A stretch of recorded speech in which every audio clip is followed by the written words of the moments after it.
Okay, looking at this one, also going to be easier in terms of y instead of x. So, x equals y squared looks like this, and y equals x minus 2. So x minus 2 looks like this. Alright, if we were to do this in terms of x, it's this first. Let me expand the graph out again. So if you look at it like this first part, you have root x is your top, negative root x is your bottom.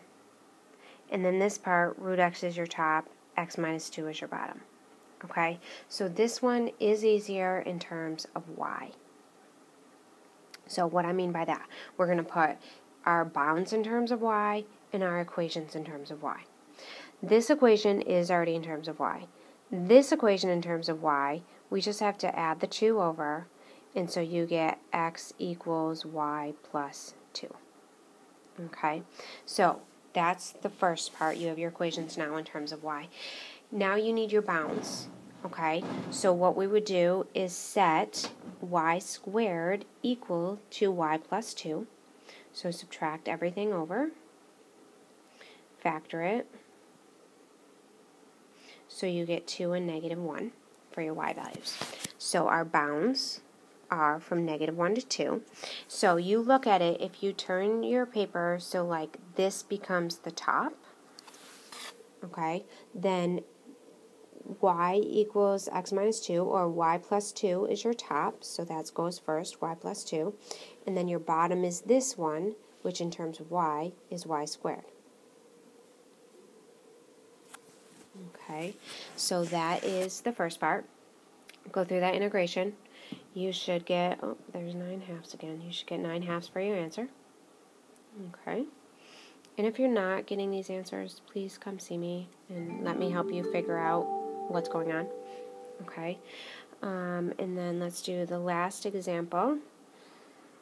Find the area of the region enclosed by x equals 3 minus y squared. So that one looks, if this is, say this is 3.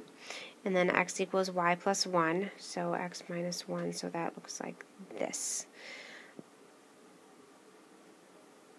Okay, so the region enclosed by that is this region right here.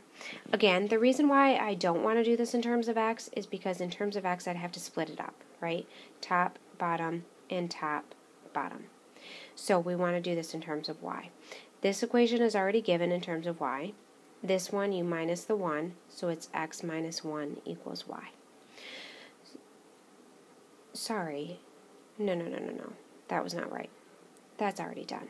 X equals y plus 1, and x equals 3 minus y squared. You're all set. Sorry about that. Alright, so finding the bounds, 3 minus y squared equals y plus 1. Add the y squared over and subtract the 3. Means you now have y plus 2 and y minus 1.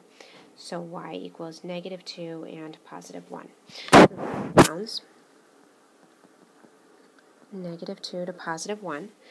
Alright, and then the top function is your quadratic, so that is 3 minus y squared, minus the bottom function is the linear one, which is y plus 1, dy. Alright, what I would kind of combine that first, right? You would subtract the y, subtract the 1, so you're going to integrate negative y squared minus y plus 2 from negative 2 to 1. Okay. So, that is, oh boy, that's 9/2 again. Common answer. If all else fails, your answer is 9/2. Just kidding. Okay, so that's it. That's your lesson on area between two curves. Go ahead and try the homework, and we'll talk about it in class next time.